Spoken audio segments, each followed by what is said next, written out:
I have information here about Bill Nye, which you probably don't need.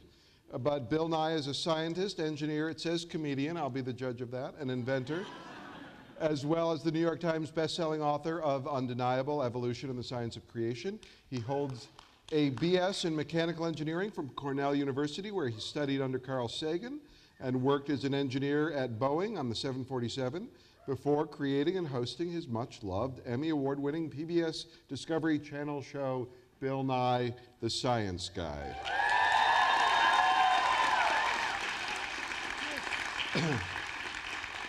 As I was driving over here, I wondered if your last name, if it had been Drood, if you would be Bill Nye, Bill Drood, the science dude. But Bill is the comedian. They wanted me to do it. Anyone? No. In the nude. There you go. His new book, which many of you have right out there, is Unstoppable: Harnessing Science to Change the World.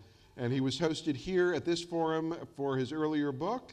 And then there's a quote here from Neil deGrasse Tyson, but Neil is not here, so we're not going to let him take up time. That we're gonna give that to Bill. I want to start with a question that's a little bit off the book and kind of about you.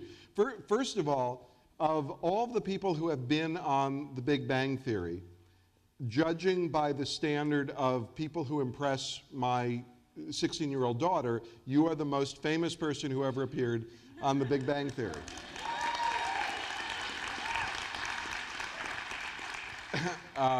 You beating out Stephen Hawking. So I've tried to impress her. The only thing that ever impressed her was Bill Nye. Oh my God, Bill Nye the Science Guy was there. When you were doing your original show, when you were doing Bill Nye the Science Guy, it was an informative show about science and all that. At some point, there was a pivot in your life because I started to see you on CNN, and you would be, at first you were called to explain something, and then at some point you started to get a little cranky about what was going on, and then I would say you kind of went from cranky to combative. What happened inside you that where you stopped being just the nice guy who came on and explained things to an advocate? Well, Bill. Well, Bill. Commenting about weather is one thing. Commenting about the cause of weather is another thing. And if you're denying the science behind climate change for political reasons, then we get into a disagreement. And last year or the year before, when this guy insisted that the Earth is 6,000 years old, and he wants to teach this enormous population of school kids in the Cincinnati area that the Earth is 6,000 years old. I mean, we got them fighting words, but it wasn't something. It wasn't. I guess I would say you play the hand you're dealt. Because of the experience I had on camera or whatever, I could hold my own. Or okay, I think that they thought I could hold my own. But is this something? Look, I understand the urge to argue. I use Facebook. You do not have the urge. But is this something is this something you made a conscious decision that you said, the next time I'm invited to appear on CNN, whatever, I'm going to seize the opportunity, or was it something that happened to you in the moment? It happens in the moment or did it first. But these things are almost all about climate change. But can you remember the first time? So you're sitting in a studio somewhere, you're on a satellite remote, there's a camera pointed at you, and you have a choice whether or not you have a choice where you can say, and that's what you think, or you could argue. Do you remember that moment? There are 3 or 4 of them, and they were when I was on MSNBC, sitting in Burbank, and the host would be in New York. But then on Fox, there was definitely one time, two separate times. One was with Bill O'Reilly, but wow. But the other were you not familiar with his work before you went there? Bill O'Reilly, So, I mean, I don't have a beef with Bill O'Reilly. He says extraordinary things, and that's the kind of thing where I go, well, all right, Bill, you're entitled to your opinion, not Bill O'Reilly. Right. You're entitled to your opinion. Everyone's called Bill. Well, if you're of a certain age. And then, but it was Mark Morano, if you know that guy. He's a big climate denier, and if you read Merchants of Doubt or saw the movie, he's on there. And he emphasizes that he's not that concerned about the facts. He just wants to get the message out, whatever the message is. And a real turning point for me was not on camera so much, but if you know Frank Luntz. Sure, the Luntz pollster. memo. Yeah. So I don't know if you guys know this guy. He's the guy who's a consultant now. How does he have a gig? I ask myself. No, because he is, if I understand the use of this word, amoral. Frank Luntz he will tell you he's in the messaging business. He is mostly hired by Republican candidates, but his job is to focus group words and figure out ways to change So he opinion. said, doubt is if you're a Republican candidate, doubt is your friend. The science is unsettled. Doubt is your friend. Nobody knows for sure whether or not the climate's changing. This would be long about 2000. And the answer, frankly, is yes, yes, we do. So he was very successful in this, that still is, that the scientific uncertainty, plus or minus 2% or what have you, is the same as doubt about the whole thing, is plus or minus 100%. And that's just wrong. And I can understand the guy's he feels he has a job to do and he has a business.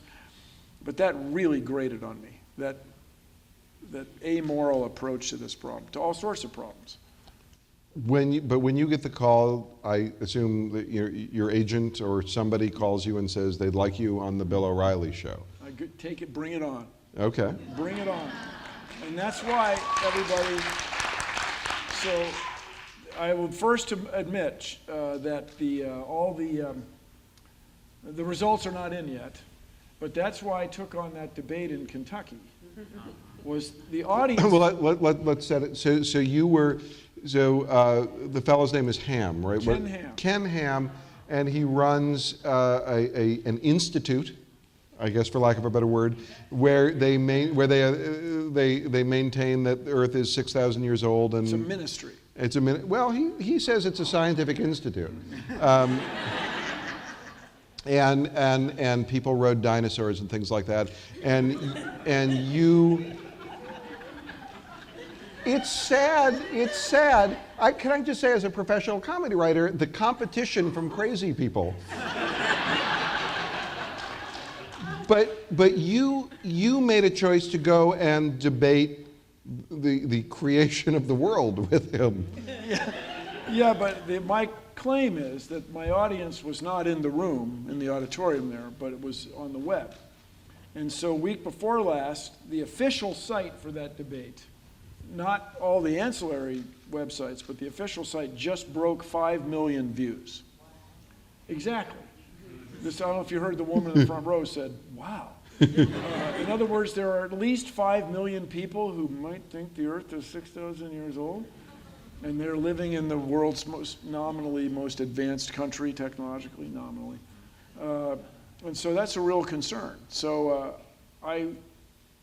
I did that, and it's raised all sorts of awareness about these guys and their tax revenue practices, and we'll see what happens. No, I don't know if is anybody from Kentucky? No, there are people in Kentucky, everybody. I don't know. It's beautiful. People from Kentucky aren't allowed in California. Yeah, no. And they love it, and so on and so on. Baseball bats come from Kentucky, everybody really. Bourbon, it's not all bad. But they got this thing called tax increment financing or tax increment funding, and they want the Commonwealth of Kentucky to bear this huge loan. The bona fides of our species, you're not going to bring in the kind of income that they claim. So the taxpayers of the Commonwealth will have to pay for it for over the next 30 years. Pay for these loans of, estimates vary, but let's say $70 million, which I know to you guys, that's nothing. But this is, back to the original question. you don't feel that these battles are quixotic. You feel that that you are that it's worth. You feel that it's worth the pain of sitting in a studio connected to the Bill O'Reilly show. Absolutely. Because when I watch, and I have your email, and I'm tempted to write you and say, no, don't go there anymore. Well, why not? Why not? Why shouldn't you do it? Because it's a waste of time, effort, and energy? Well, I think part of the thing here, okay, here's the legitimate argument is, an outlet like Fox News creates a false equivalency. That's right. The notion that because there are two opinions, they are two opinions of equal weight. And this is an absurd notion. There are people who believe the earth is flat, but we don't give that the same weight, as people who don't. The question is, do you allow them to continue to perpetuate the notion of a false equivalency by standing in on the side of reality and agreeing to debate insanity? So, that's a long question, wasn't it? No, but here's what I'll give you as the answer. That is done so much, especially by what I like to call the other side, that it led to John Oliver having me on right on. And the premise of the joke, my humorist colleague, was that it is equal. That was the joke. So that I was on, here's Bill Nye, he's concerned about climate change, and he has two colleagues here in lab coat school. Then here's a climate denier, and he's got two colleagues, and then, but actually to make this fair, let me stop. Of course he has a British accent. To make this fair, let me stop. And then he said, we need the debate to be fair, so then he brought in 96 other guys in lab coats, men and women in lab coats. This is the scientific consensus. You, the deniers, are in the minority. I claimed that joke would not have happened. And everybody talks about it. That thing has had millions of views. Everybody talks about it because people like me and Michael Mann do go on those shows and do fight with these guys. Otherwise, they really amplify their own worldview. Now, I'm not saying I'm single-handedly accomplishing anything, but it's not quixotic. It's not hopeless. It's not tilting at windmills. But you don't feel by participating in this that you're perpetuating it. Well, you don't want to be, you don't want to be on the Washington Generals. You want to be on the Harlem Globetrotters. That's right. And does everybody get that? Generals always lose. But you don't want to be, the person brought in to let them make their point. And that is that ever a fear that you're participating in that? It's always a fear, and by way of example, this thing in Kentucky, it does energize his base. Bill Nye's here trying to undo us. We must give millions of dollars. But I think in the medium term, the scientific side will win out. And the example I'll give you, or the key fact, I was asked recently by another interviewer, not nearly as worthy or interesting, what was the most important science or most exciting science fact of 2015? And right away you want to say Pluto, pictures from Pluto, amazing, cool. But it was that the U.S. population now, 53% of us believe that humans are causing climate change. 53% is over half. And so, and that's enough to get elected. I mean, if you could somehow convert that 53% into votes. And that's extraordinary, you guys. 5 years ago, it was 20%, 30%. So the consensus is building, and I think we're going to reach the mythic tipping point very soon. But it's going to be a near-run thing for humankind. It's probably worth having a little bit of a conversation before we get into the science of it, a little bit of a conversation about the politics. Because there are many areas of science, and scientific discoveries are made, and people say, well, that's very interesting, and there isn't a controversy about it. And the difference is that no one has a financial dog in the fight. But climate change is different, because great wealth exists in this country that comes from oil, or as oil companies call it, energy. because they say we're in the energy business, but they're not. They're in the oil business, and they're in the hydrocarbon business. And so the question is, does that 53%? It's more than just fighting the 47%. It's fighting a lot of dollars. Do you feel the weight of the money on the other side? Not. I mean, whenever I'm on Fox News, I do. Okay. Yeah.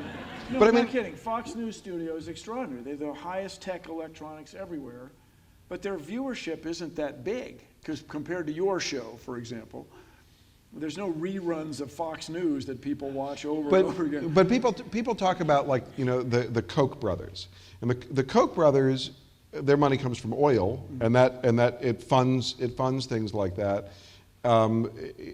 When you're debating that climate change denier, do you feel the political connect? Do you feel the agenda? Oh, I see what you mean. Yeah, absolutely.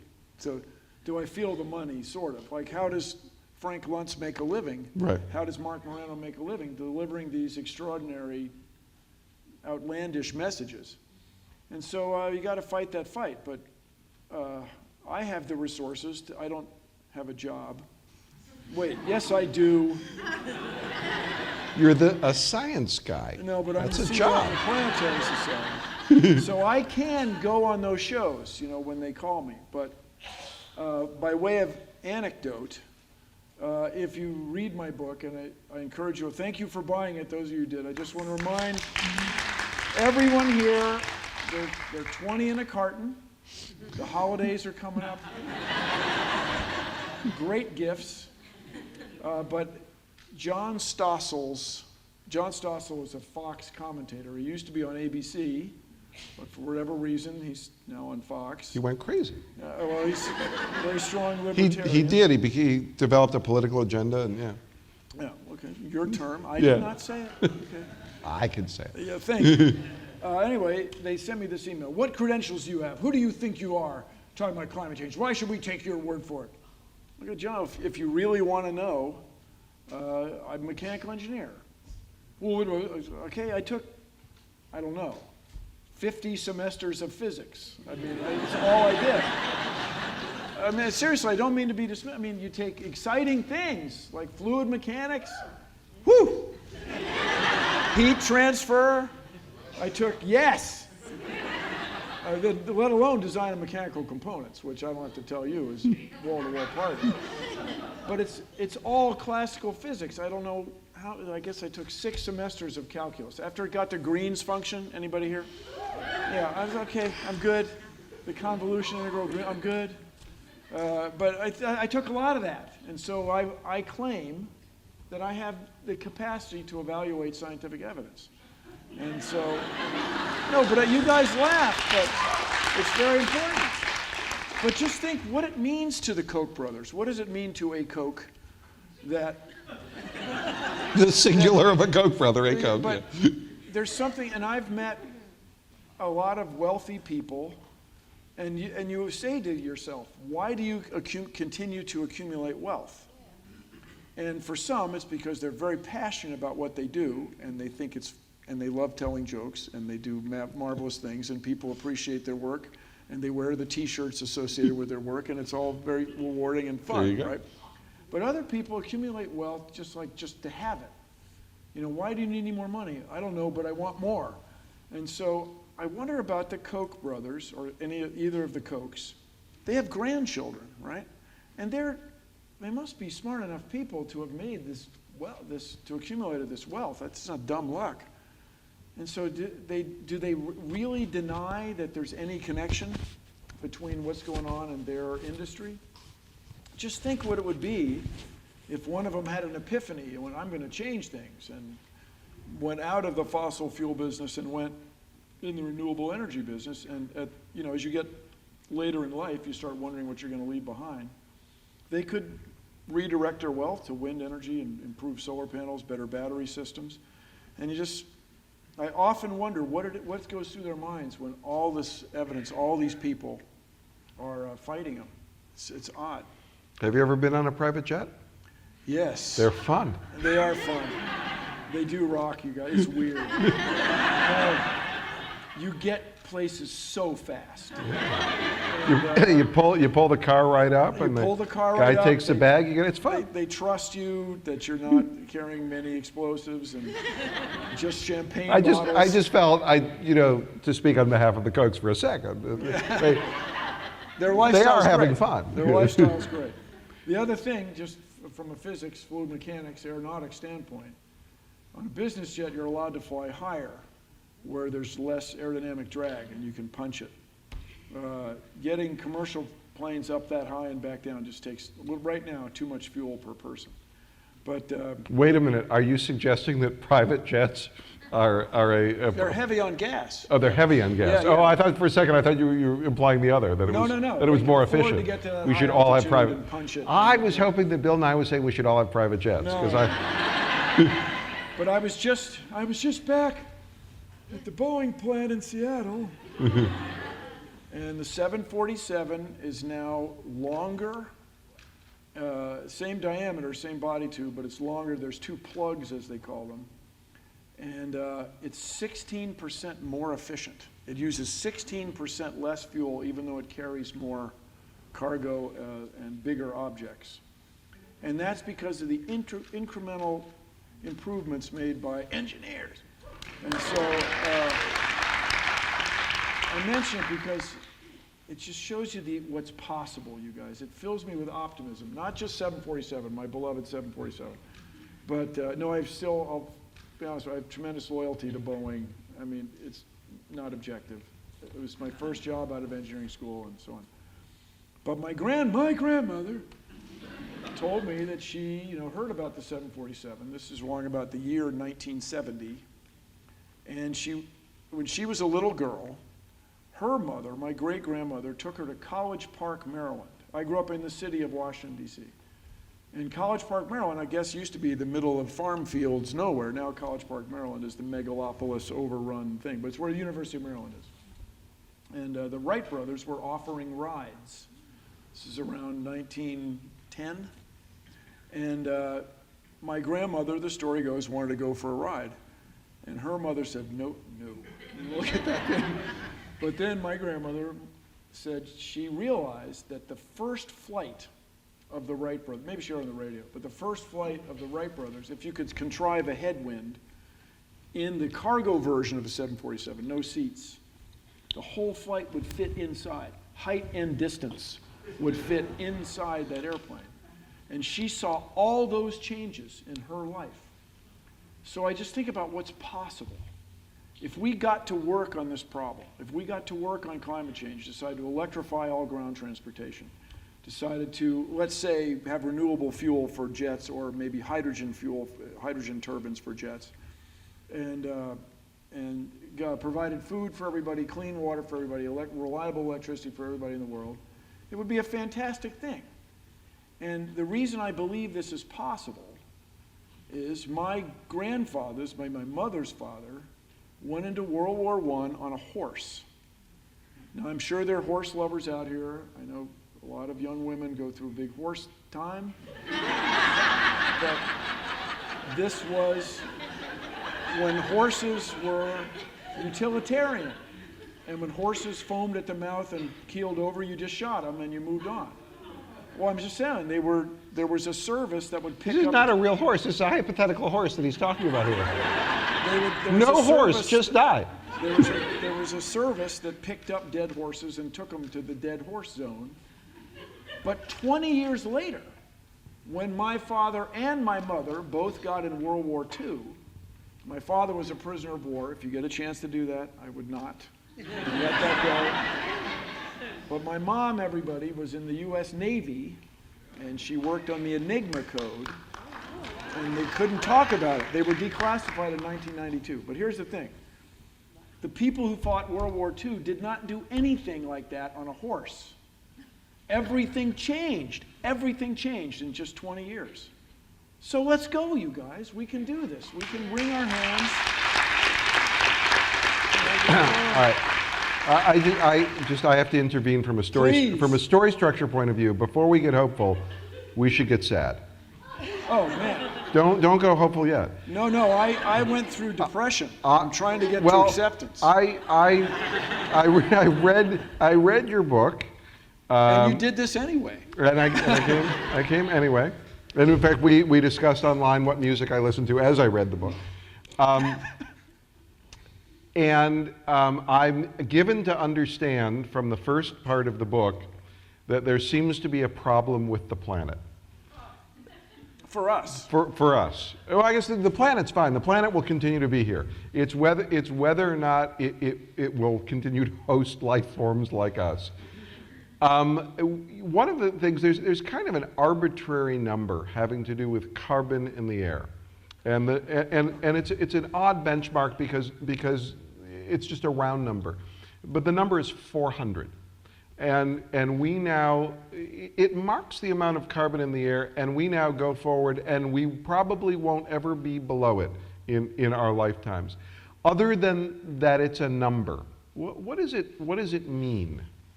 So he's talking about 400 parts per million of carbon dioxide. Everybody in this room, including this very young woman who's in kindergarten, was here when it changed, crossed over from 399 to 400, averaged around the world. You know, you measure carbon dioxide around different places around the world, you get different numbers. But carbon dioxide holds in heat through the mythic greenhouse effect. It's not mythic, time-honored, to be revered greenhouse effect. And so in 1750, we had about 2,500. We had 250 parts per million, which would be 0.025%. But now we have 400. So I just tell everybody, it's not that there didn't used to be more carbon dioxide. In ancient dinosaur days, it was over 1,000 parts per million carbon dioxide. But that was a long time ago. It's the speed at which carbon dioxide is being added to the air. And if I may anticipate, it's getting a lot of service right now. Yes, methane is a problem. Agricultural practices are a problem, yes. But carbon dioxide is still a main deal. It's still what comes from transportation or factories, and largely agriculture, because a lot of fossil fuels are burned in farming. So it's the rate at which we have added carbon dioxide which is causing the world to get warmer, because visible light passes through the atmosphere, hits the ground, and is re-radiated at a little longer wavelength. Infrared. Infra is Latin, that means below. Infrared is below red. It just means it has slightly less energy than red.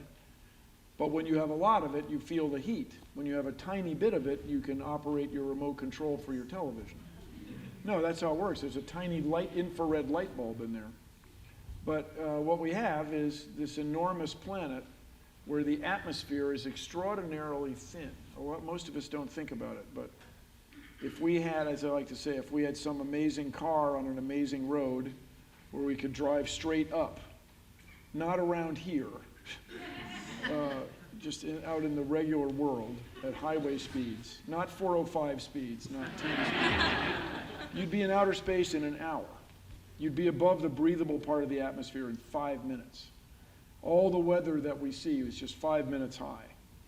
And so it's the speed at which we are adding carbon dioxide, and this number 400 has been embraced because it's a round number. It happened very recently, and there are a lot of people who believe that if we could get the Earth's atmosphere back down to 350 parts per million, as it was when the Science Guy show was being created, we would have a very high quality of standard of life for many, many people. But it's going up, and it's going up faster all the time. Did I answer your question, or was it? Yeah, no, that was the question. How much, primarily it's burning fossil fuels. That's the main thing. The main thing that did this. From the point at which we started doing that, how much have we warmed the planet? 1.5 degrees Celsius, 1.2 going on 1.5 degrees Celsius. So consider what that means. If you have something as big as the Earth, just imagine trying to warm it up 1.5 degrees Celsius. It takes a lot, you need a big fire to get that thing warmed up because it's enormous. And so I encourage everybody, if you've never done this, take something like this, put it in your, mark the level of water, put it in the microwave for a minute or a minute and 30 seconds, and you'll see the water goes up because it's gotten bigger. The water expands, and that's what's happening with the ocean. You can get the ocean 1.5 degrees Celsius warmer, it gets bigger. And so in ancient dinosaur days, exotic places like Wyoming and Idaho had an inland sea, and that's why all these dinosaur fossils in Montana and so on. And so I'm not saying people can't live here with higher sea levels, it's just the rate at which the ocean is coming in that's troublesome. Every time there's an extreme weather event, and the question has started to be, and I think it's kind of encouraging that the question gets asked, can this weather event be tied to climate change? And the first answer is, well, no single event. But what's different in this 1.5 degree warmer world? How is this? This is, the world, it's 1.5 degrees warmer than the world my great-grandfather lived in. Even your grandfather. Yeah. What's different? The big thing is heat. There's more heat energy in the atmosphere, which makes weather stronger, generally. Atmospheric effects, rain, clouds, droughts, hurricanes, any cyclonic spinning storm, is the more heat you have, generally the bigger it gets.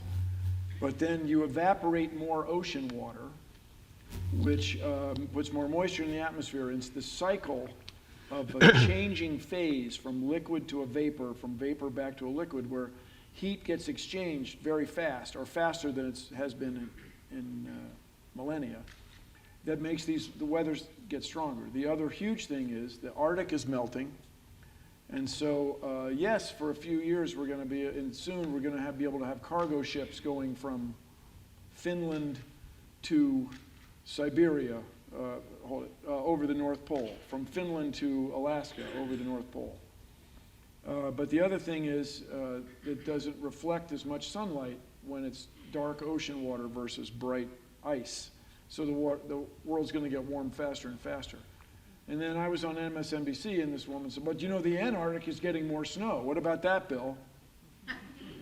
Yes, what about that, Bill? That's because the more heat energy in the ocean means more water evaporates. So regular wind patterns are now carrying more snow ashore.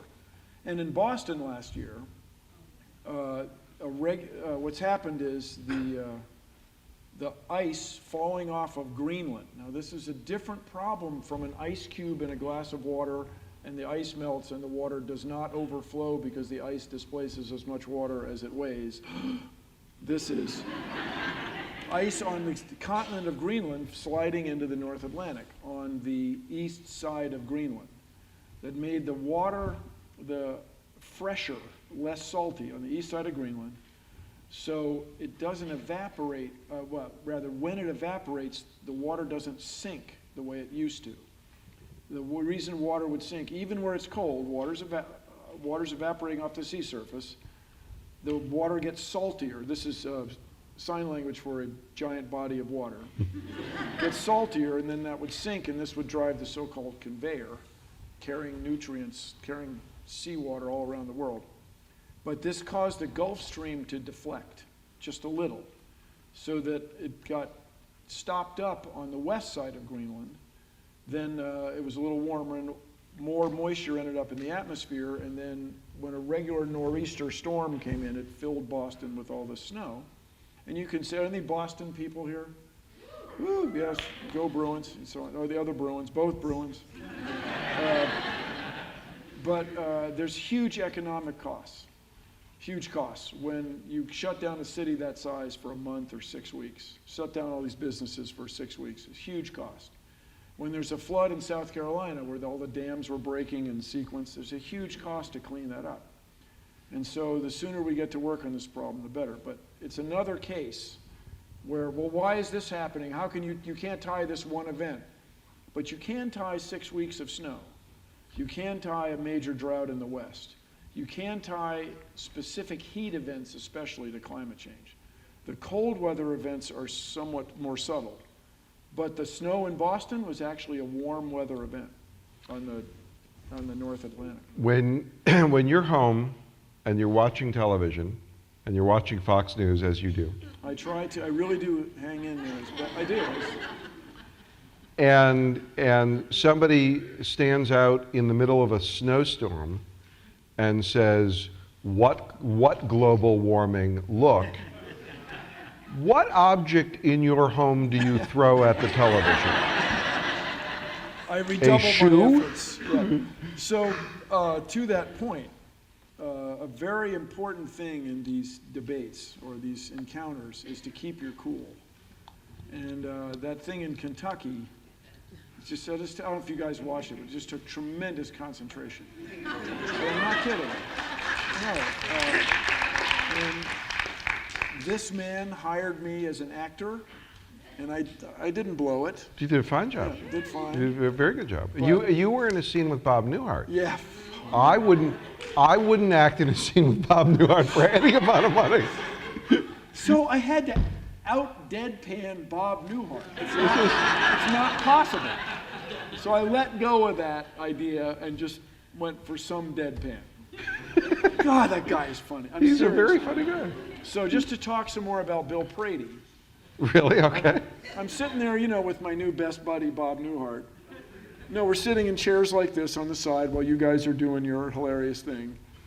And he started it. Don't come running to me. He said, Chuck Lorre, your colleague, has been after him for years to be on a show. That's one true. Of Chuck Lorre's shows. That's true.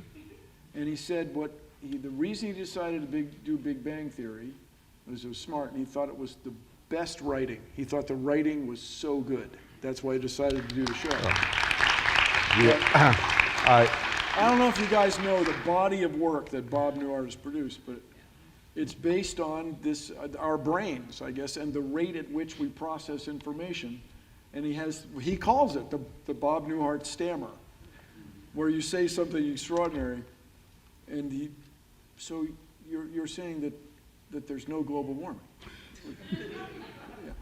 Oh God, and that line where hi Professor Proton. I don't know if you remember me. I'm Leonard, and I remember your girlfriend. Bob Newhart just interrupts, just picks it up, just perfectly. God, it's just sorry. I'll never be that good. Gotta let go. It's not my thing. You will not be as good as Bob Newhart as a television actor. That's true. But you're there with back him. to the thing you're very good at. You're the guy. You started it. You said you would never be in a scene with Bob Newhart. That's true. But you put me in one. Fine. That's true. That played the hand I was dealt. That all happened. I'm sorry. You complimented me, and now I completely lost my train of thought. I just lost a bit. Climate change. We're talking about climate change. I think you wrote a book. But the other thing that I really want to point out. No, but you can get hand-wringy and concerned about Fox News, and you can concerned about this idea. But it's even a very specific thing because what's been used as a rebuttal, and this has to do with words. This has to do with whether you call it climate change or global warming, and right. One leads to the other. Right, but the notion that I think there's a desire to say climate change because global warming is confusing because the globe doesn't everywhere all at once all the time warm. Right. You warm it, but it doesn't mean every place is warmer. Snowstorms have for about 15 years now have been a rebuttal to this, and you actually have James Inhofe, United States Senator, with a freaking snowball. Right. See, there's snow. You see, dude. I mean, it's so easy on the other side just to make fun of them or ridicule them. But these guys these people have tremendous power, and they're wielding it.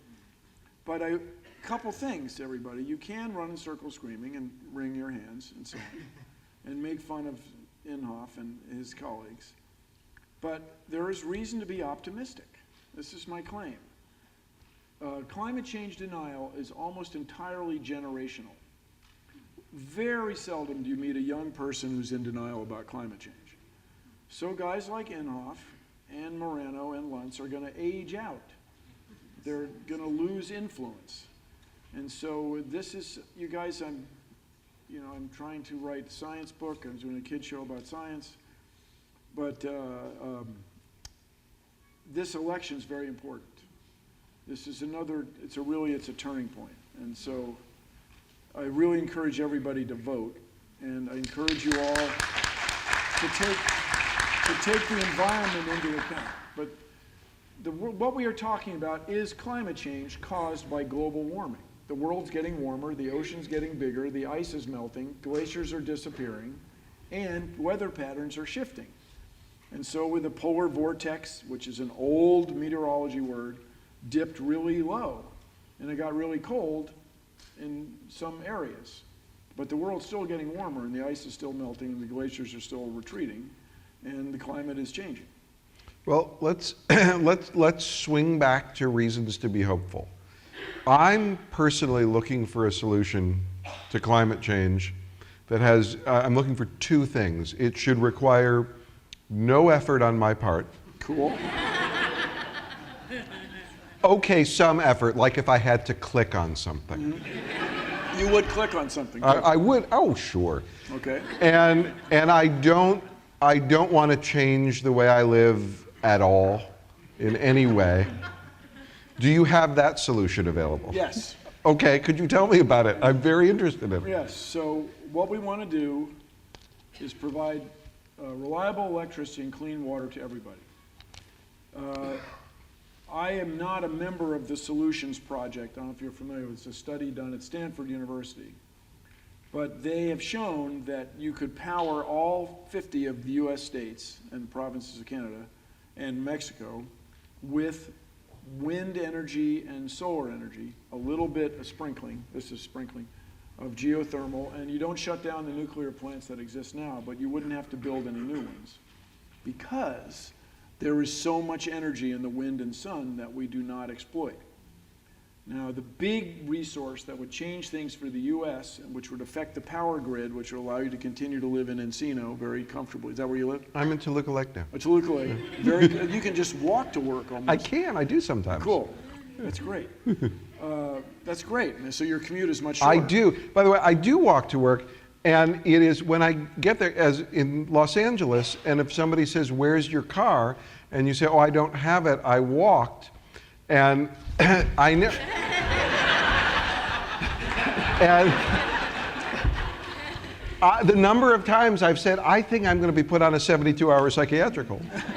And it's an odd feeling, Angelina, as if you could walk somewhere because you leave your house and then you just turn left and you keep going. And you stop when you get where you want to be. It's very strange.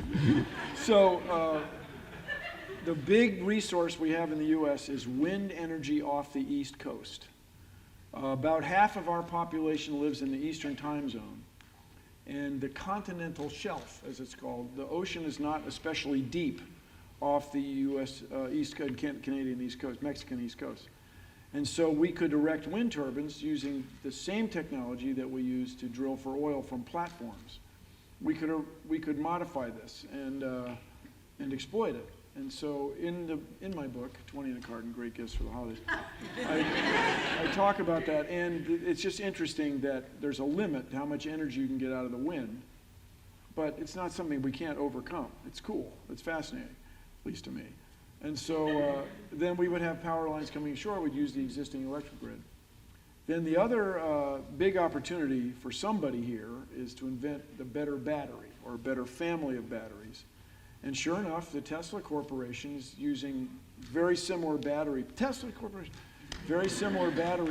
to power your house overnight. That's the idea. So when Hurricane Sandy comes, you can deal with it. All you want to do is keep your refrigerator going. It's a huge problem in New Orleans, in Hurricane Katrina. All these refrigerators, all this spoiled food in this warm climate is a huge problem. Toshiba has a big battery effort for home use. But if we had electrical energy storage, oh my goodness, on industrial scales, we could just shut down coal-fired power plants immediately and run the world. You actually, there's a wonderful thing in your book, ways to store energy, and you describe using gravity to store energy. I confess, I just think it's cool. It's a really cool thing. Explain how it works. I was reading it. This is the coolest thing in the world. It's a cool idea, you guys, but it would take, infrastructure thoughtfulness. So when you have a hydroelectric dam, it's a form of solar energy. The sun evaporates water, rains and falls behind the dam, and it's gravity that makes the turbine spin. A turbine is a motorboat propeller 4 or 5 times the size of this room that the water pushes and drives electric generator. Well, okay, the reason it works is water is so heavy. Water is massive. You ever try to carry a bucket of water, you know what I'm saying, Steve. All right, so imagine this. We have a giant explosion, and we dig a huge hole, 30 minutes, the size of the UCLA Stadium. Okay, and then we take that riprap, the blown up rock, and make a giant piston. And the piston will fall down a giant shaft that we blast into the ground with explosives, and then we push the piston up during the day with electric motors running pumps that are powered by energy from the sun and the wind. You push the piston all the way up. Then when the wind stops blowing, which it often does in the middle of the day, and the sun stops shining, which it almost always does at night, then you let the piston fall down, and the water would then be driven backwards through either the same pump or through a special, by special I mean a turbine whose blades are shaped to work at the right speed. It's very old technology, very well understood technology. And then you could have a gravity-driven system on relatively small scales. You know, what you want in energy storage is the word everybody loves is scalable. So you guys, how many people have been to Hoover Dam? It's quite large. Has anybody been to Grand Coulee Dam? Yes. Right on. So this is... We're lucky the president of the Grand Coulee Dam fan club is here. It's an honor to have you with us. I'm not objective. I lived in Washington State for decades. Anyway, it's on the Columbia River, which is this enormous western river. There's not only things,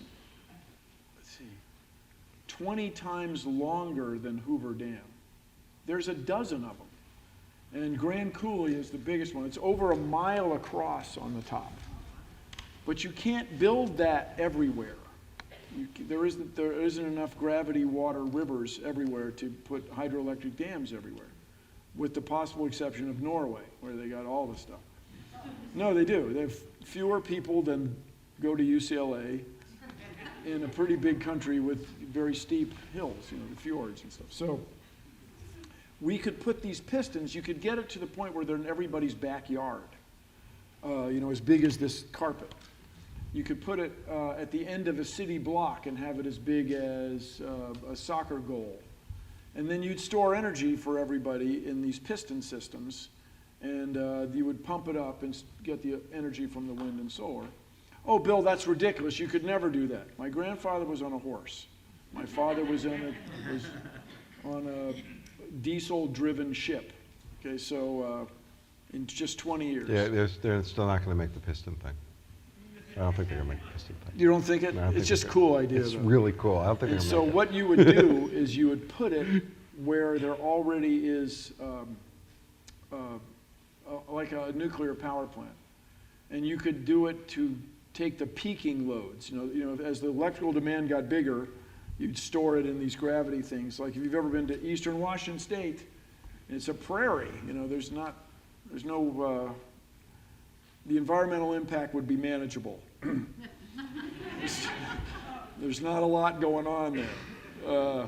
And so it's just a cool idea. It's just a cool idea that I think we should evaluate.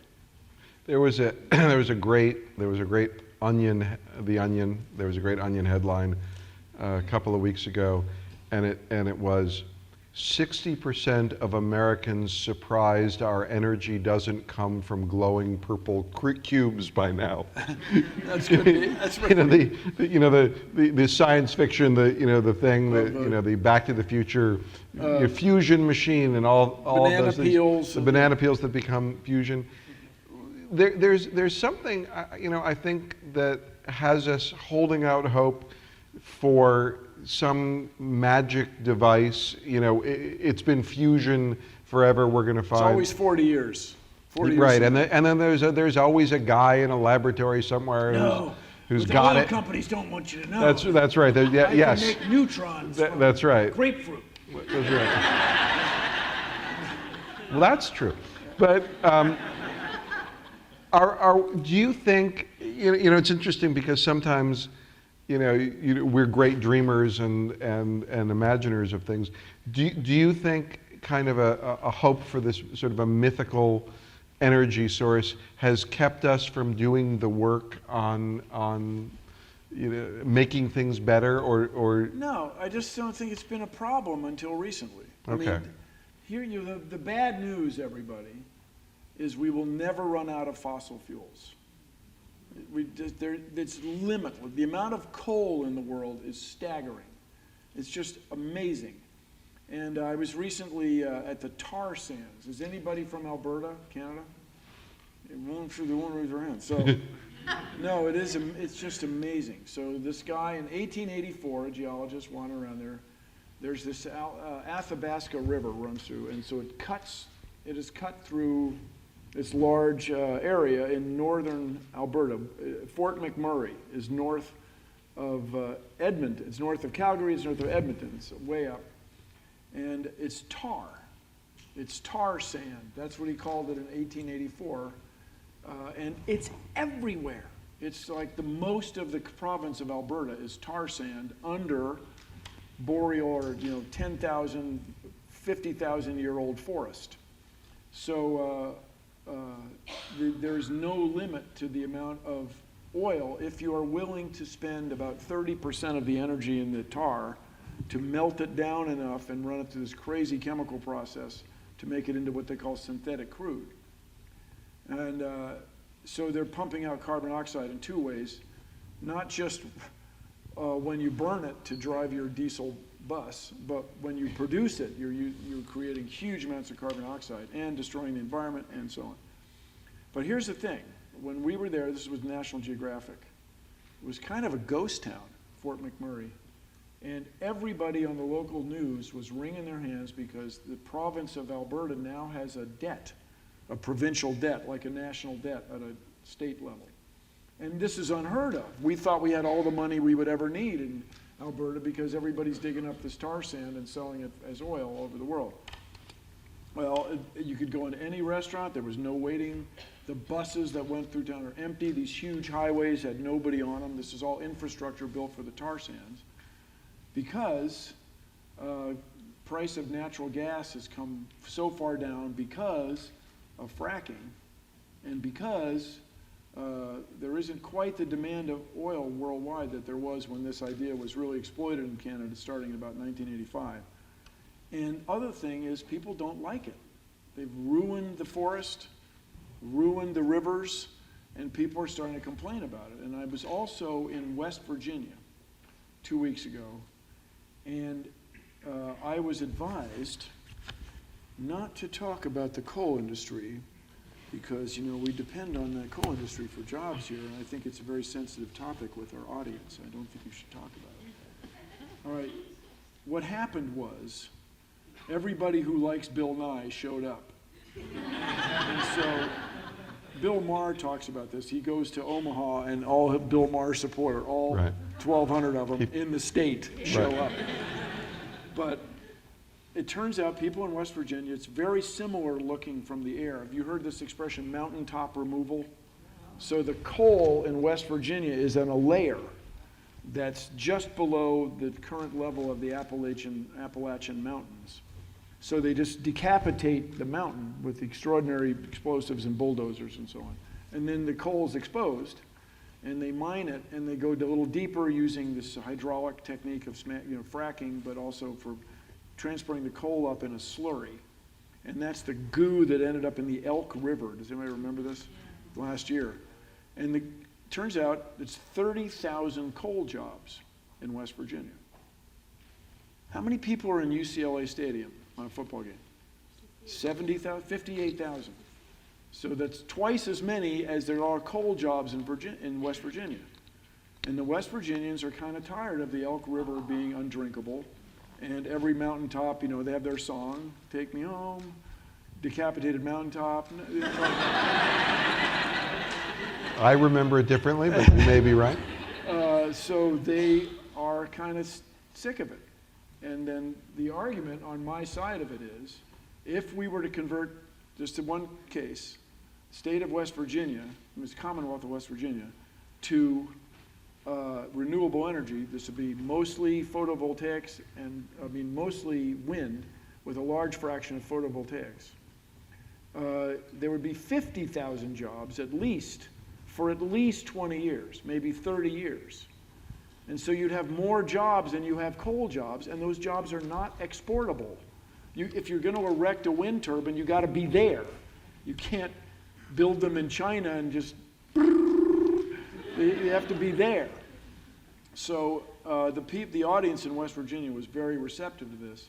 And the province of Alberta, and largely now Canada writ large, the whole country of Canada is beginning to realize that putting all your eggs in the fossil fuel basket may not be the way to go, while the wind is just howling across Saskatchewan and Calgary.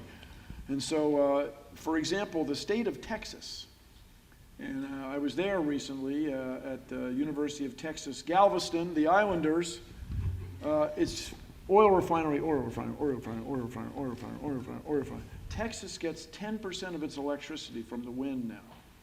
And I don't know if you've been there, that's not a big progressive blue state kind of bunch. They're doing it because the energy is free.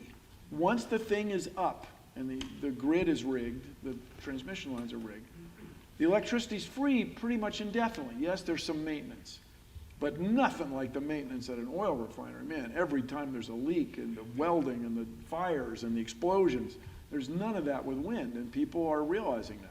But you know, free is part of the problem. You're right. It means that somebody isn't making a profit on it. So, but then the ultimate solution, my friends.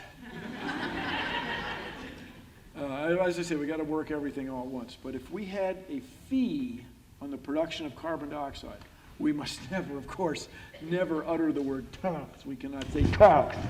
But if we had a fee on carbon dioxide, it would transform the economy. Transform the economy.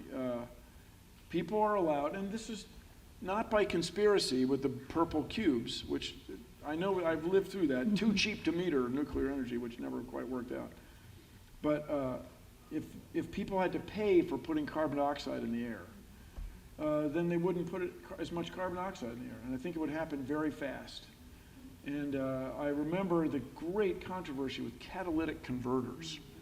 And people who lived in Los Angeles back in the 1960s and early 1960s, remember how dirty the air really used to be. And people complain about the air, and it's worth complaining about, but it used to be way worse. Catalytic converters are going to add $50 to the cost of every car. Wow, dude, whoa. But that's the equivalent of, $350 today. But it's not that much, and the price of clean air turns out to be well worth it. So I claim that we are not going to make these big changes unless we believe we can. And yes, perhaps I'm a starry-eyed dreamer. What is it, tilting at windmills? No, I think we can do this because for me, I have the model of my parents and what people call the greatest generation. They didn't wake up when they were in high school. You know what I want to do is utterly change the course of human history. That was not what they said, but they played the hand they were dealt, Talk just for a second. We'll do some questions in just a second. But before we do, talk about what happened in Paris with climate, not the other thing, a bad thing, but the good thing that came out of Paris. Well, they're related for me, and then I will get to the good thing. Okay. So water shortages in Syria, which are almost certainly tied to climate change, led to especially young people leaving what we would call the family farm, and they go to the big cities looking for a job, and there weren't enough jobs in the big cities in that area, and they become what my parents would call disaffected. stop believing in the system, stop believing there is economic opportunity, stop believing that their lives will be as good as their parents. And they are more susceptible to being recruited by terrorist organizations. And they show up in bad places with weapons. And I'm not saying it's one thing led absolutely to the other, but when you have water shortages and you start abandoning farms, there's going to be trouble. Well, it's interesting that one part of the government sort of not dealing with climate change, but the Defense Department of our government, very aware of it, very much believers in it, understanding that the war in Sudan, the war in Syria, all of these things have a climate change component to them. Absolutely. And so along that line, the thing that happened in Paris is that they had a conference, just that everybody showed up. That the US president, the president of the most influential government in the world, went there, showed up. That's enormous. Now, you know, I get frustrated with the language. All the stuff is a little bit in French, because it is France, and they're that. They have a different word for a lot of things. That's right. And you know, diplomacy, even when I was a kid, diplomacy was conducted in French. And my first cousin, my grandmother was French, and my first cousin was French, and she was an interpreter in the UN. And she said, yeah, because that way everything's done in French. You know nothing? Yes, I know nothing. Anyway, the language is tortured. We strive to increase cooperation. It is acknowledged that change is required, and so on. And this is me shaking hands. But they had the agreement, and they did agree to check in every 5 years. They did agree to hold each other accountable. And there were 170 countries, but the three big ones are the ones everybody's watching. India, China, and the US. And my claim is that if the US were leading, everybody would be on board. That's my claim. And here's what I base that on. The one thing, or a thing, that the US exports like nobody else is our culture. Okay? I've been in central China, where these people are farmers with an interpreter and this and that. People know who Mickey Mouse is. They talk about Mickey Mouse. They talk about Lipton tea.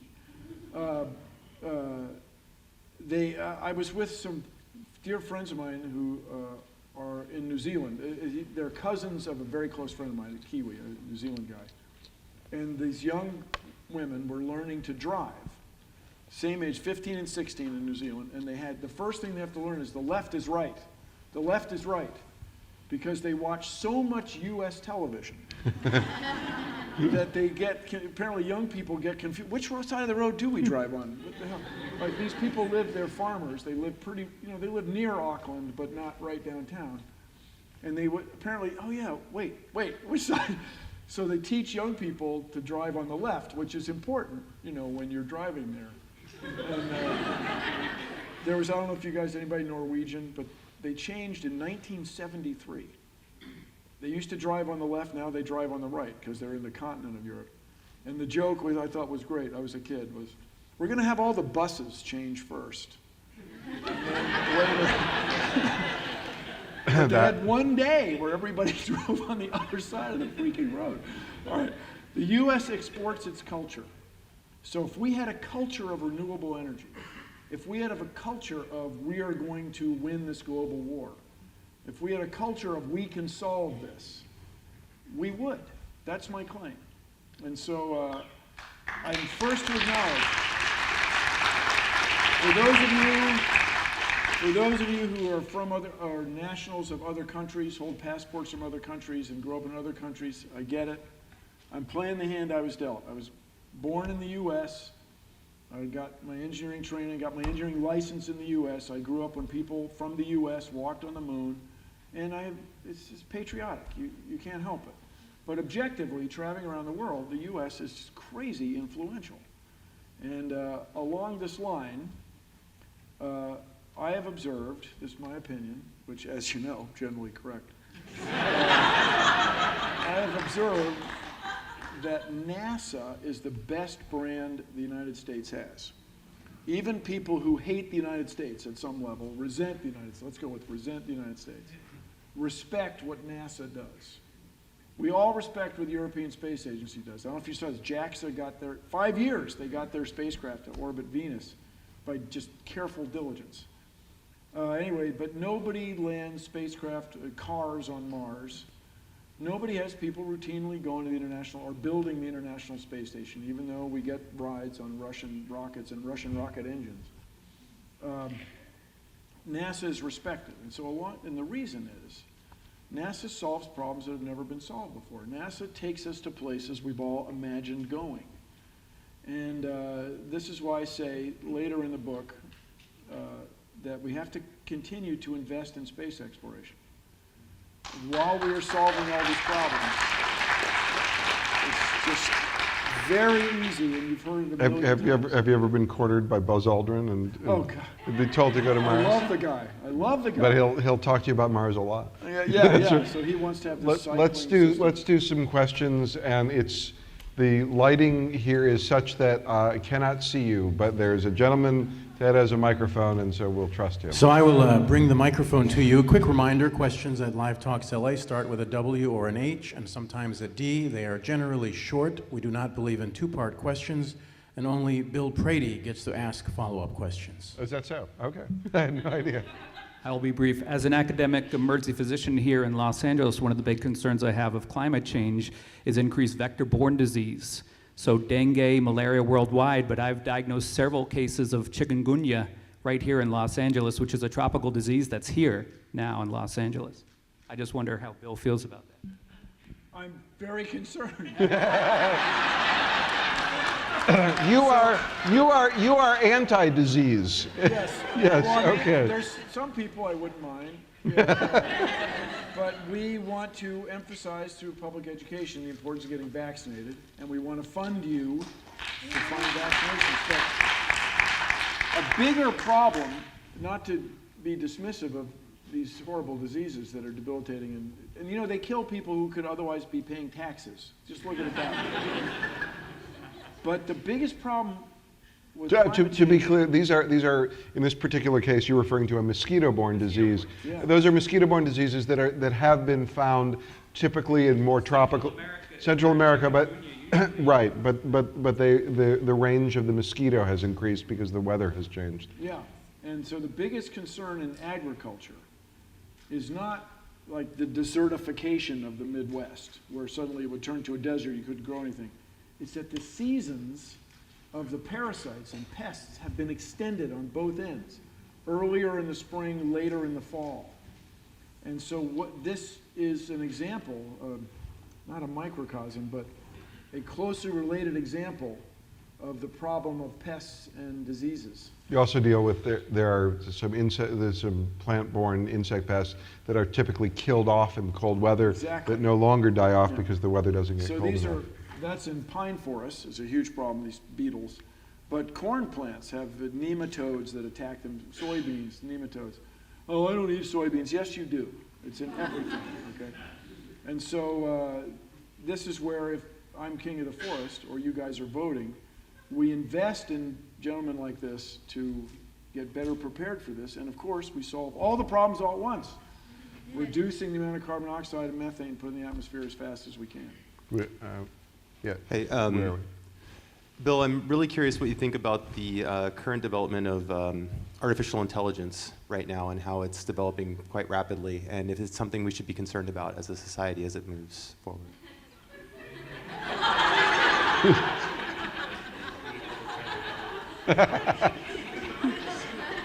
Okay, a couple things. So often people are afraid of new technology. Generally, people are afraid of microwave ovens, and we use the expression nuking stuff. Everybody uses them now, but there was deep concern.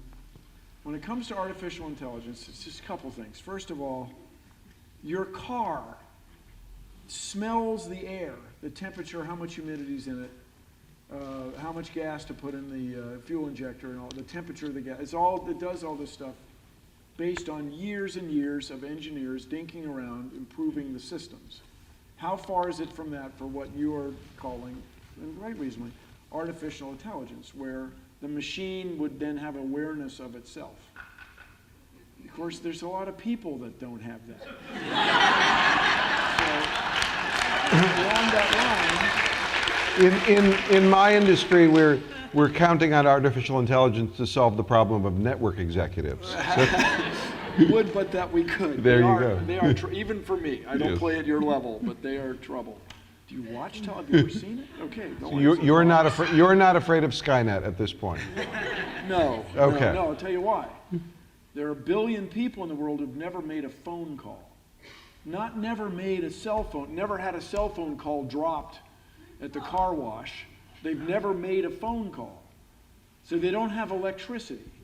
So when the singularity happens at the Media Lab in Massachusetts Institute of Technology, and they believe that they've created a computer just a little bigger than this room that can be aware of itself, I think the other problems that are going to come up are way down the road. Furthermore, the sewage system for LA, for example, don't we want that as automated as possible? And how great would it be if you did, I mean, I know you're Californians, you love driving, you talk about driving all the time, you look at car ads all the time. But wouldn't it be great if you didn't have to drive?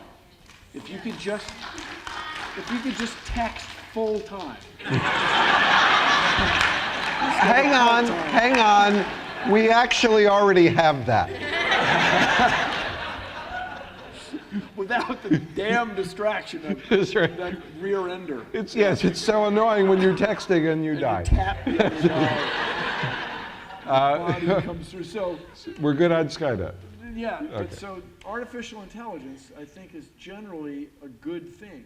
And historically, people have always been afraid of new technology. People are afraid of ships.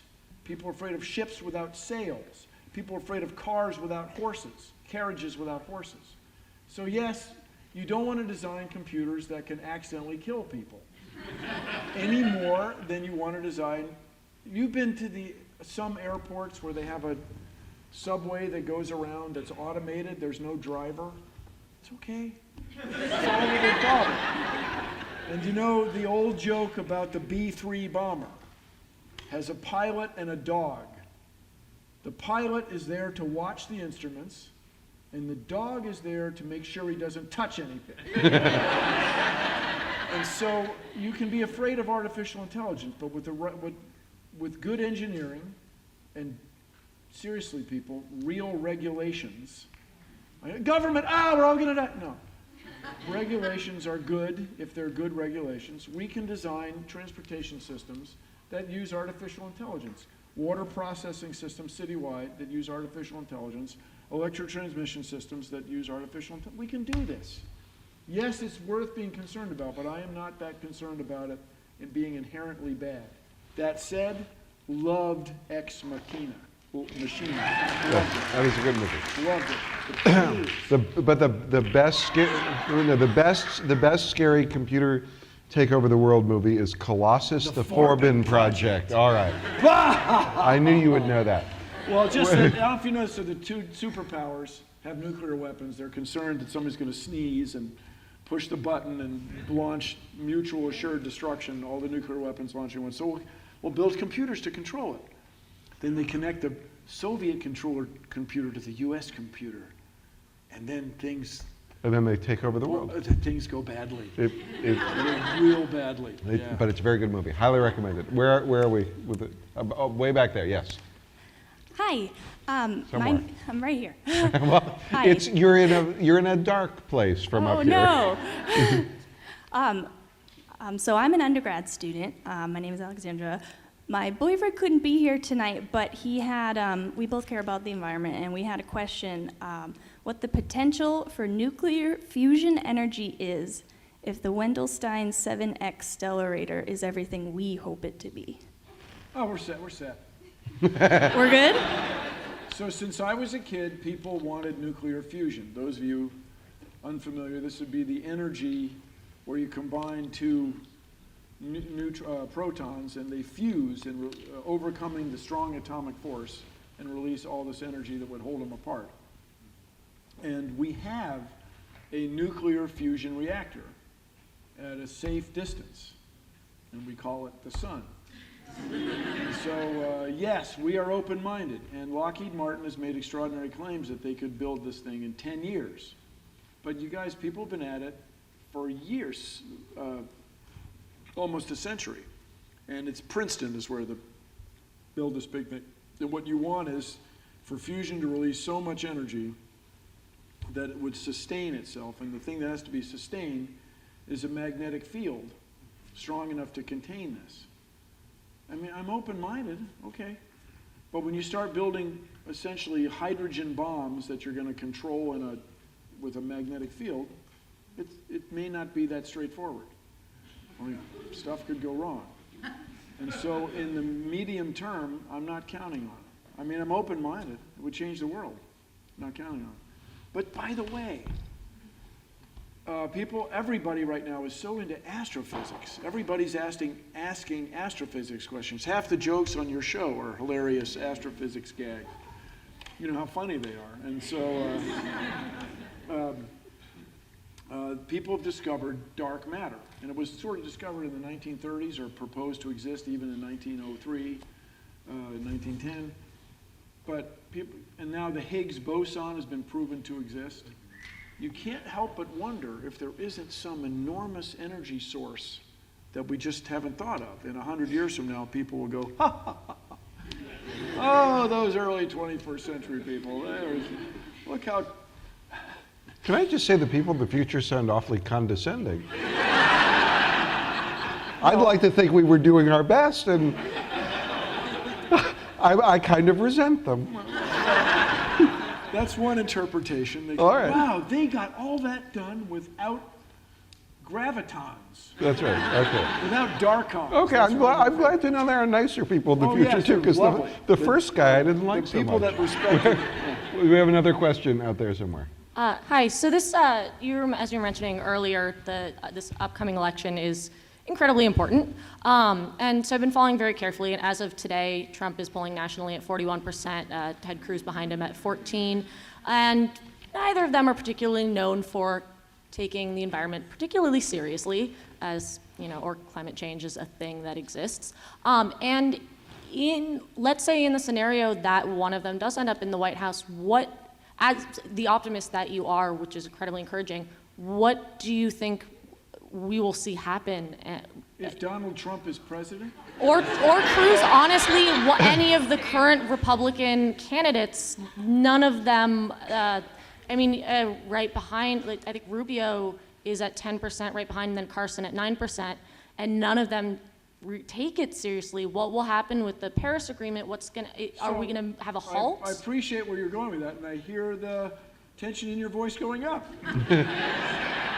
So I would prefer not to cross that bridge unless we have to. And Bill, you are very well-spoken about this.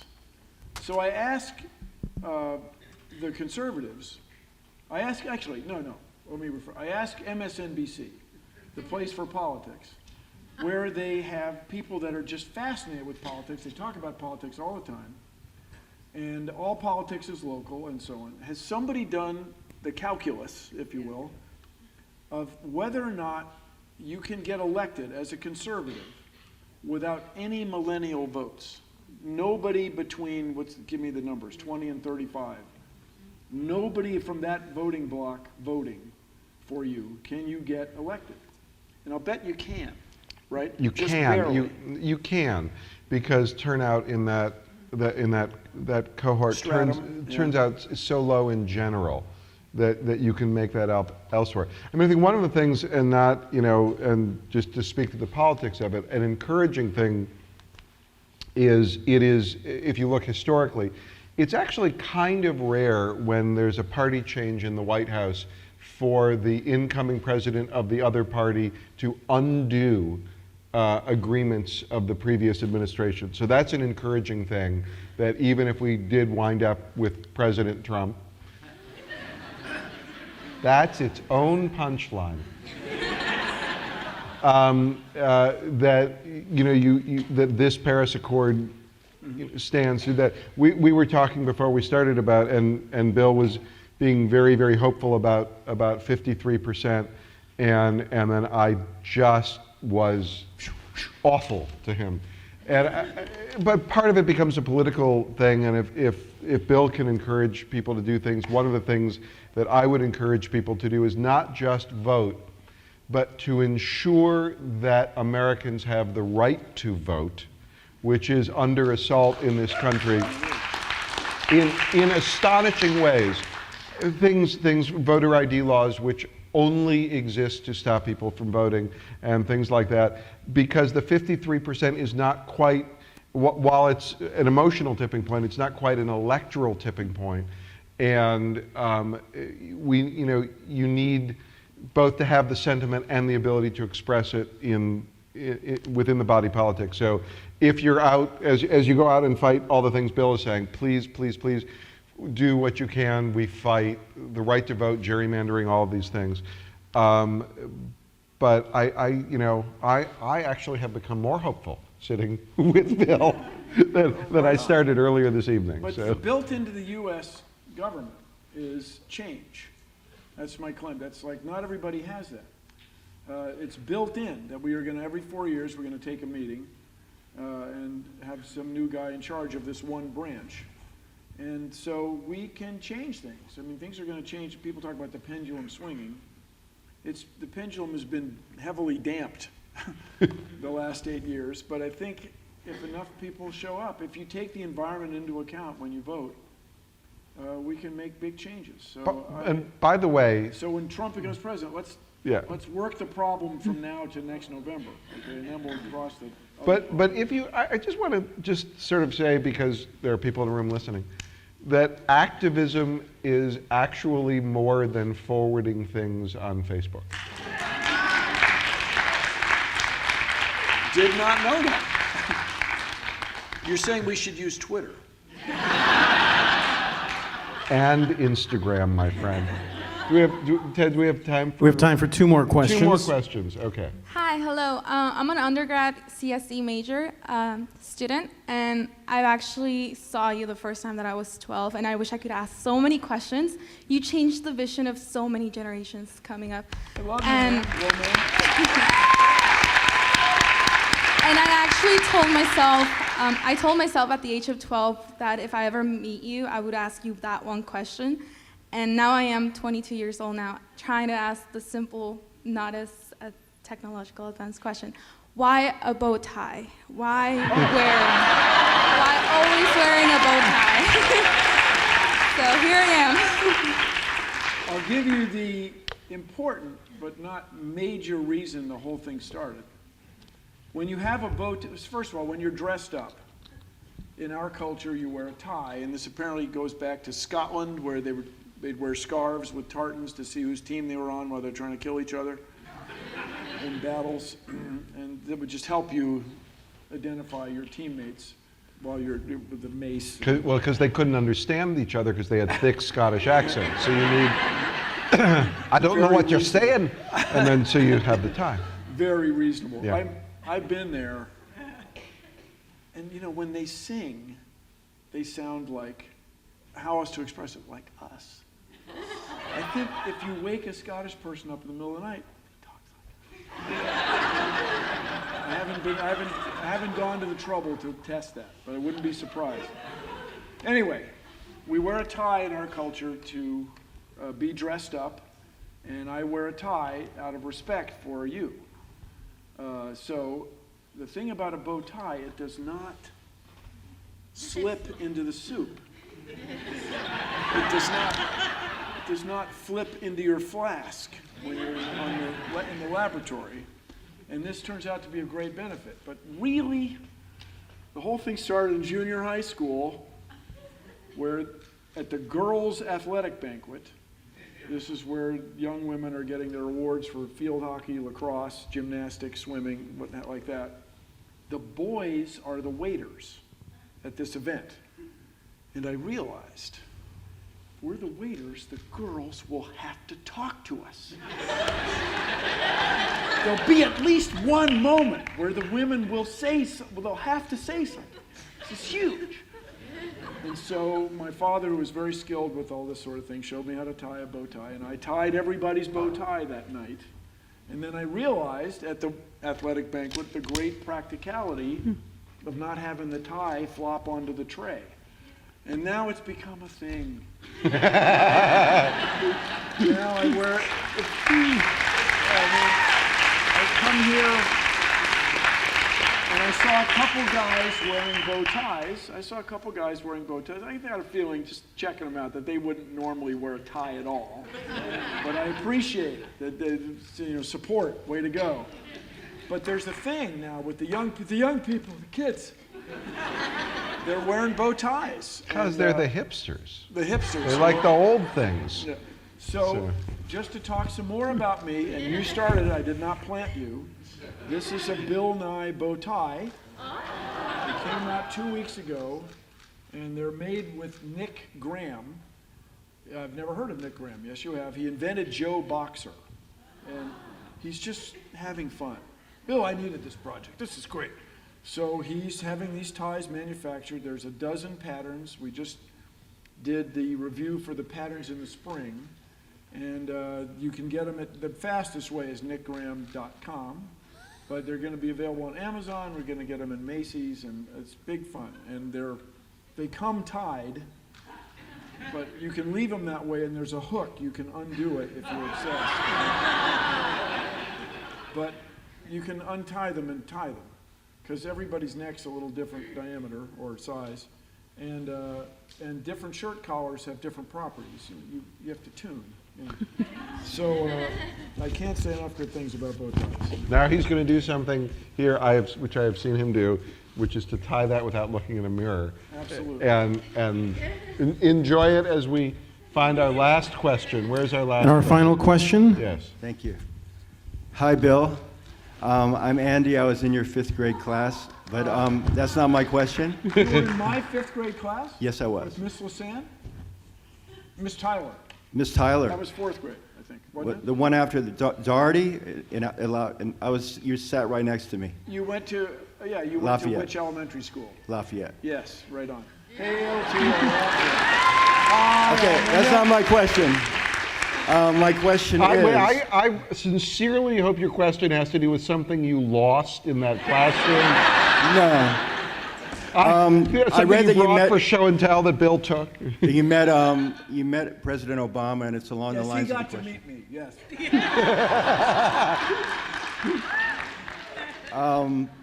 I wanted to know about partnering, like with Al Gore and other people, Gates, and a lot of big money that's pledging to help with this whole problem. What about him? I mean, why hasn't Bill Gates insisted that we were like-minded? I mean, sorry, go ahead. The question is, are people organizing with different companies to attack this issue and get it out there and just... Well, yeah. so... Are you finding, is big philanthropy Big helpful? philanthropy is really involved. And the word philanthropy is appropriate at first. But bear in mind, the people that are really investing in these better battery technologies, wind turbines and so on, are entrepreneurs. They are hoping to make money with renewable energy. So you find like-minded people coming together. And yes, there is a let's do the right thing element to it. But also, if you talk to people like Bill Gates and the president, you know, the way I am, they have kids, they have children, and they're very concerned about the future. So they've come together by being like-minded.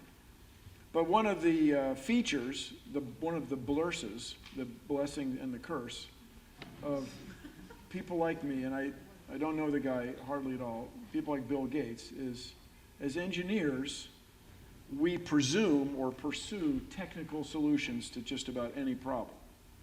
That technology, through the scientific method and our understanding of the natural world, has brought us so much. Like just that we can be here tonight in a temperature-controlled room with electric lights and we're all well-fed and well-clothed. Put a joke in there if you'd like. Some of you don't look that well. That is through technology as a result of science, but it's also the result of policies. that enabled us to have an electrical grid and eminent domain right-of-ways for transmission lines and roads and so on. And so I try to be cognizant of, much as I love technical solutions, better batteries, the giant pistons, bubbles in the ocean to reflect sunlight or whatever, these crazy things, that we're going to need to work the problem from every direction. So yes, there is a convergence of philanthropy and entrepreneurship. And so it's an exciting time. This is an exciting time, really. Just think if we got together and made renewable energy, made the United States 80% renewable by 2040, 100% renewable by 2050 or 70. It would be fantastic. We could change the world. And so philanthropy and entrepreneurship are coming together. As I say all the time, if you invent the better battery, not only will you be doing a great thing for people with solar panels on their houses and power supply companies and car companies who might exploit the batteries, you also might get rich. Like Bill Gates rich, like the head of IKEA guy rich. And so let's go for it, people. Thank you all so much. Thank you. Ted?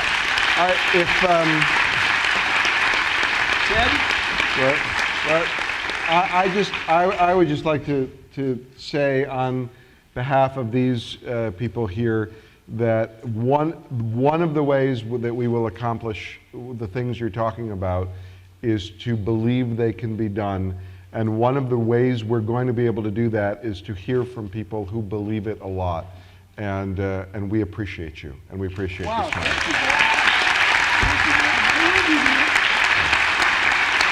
By the way, not to top a joke, but The Big Bang Theory is the highest rated show on television. That is true. Right? Not just the highest rated sitcom, highest rated show. That's true. And on that show, you have some quirky characters who are at their souls scientists.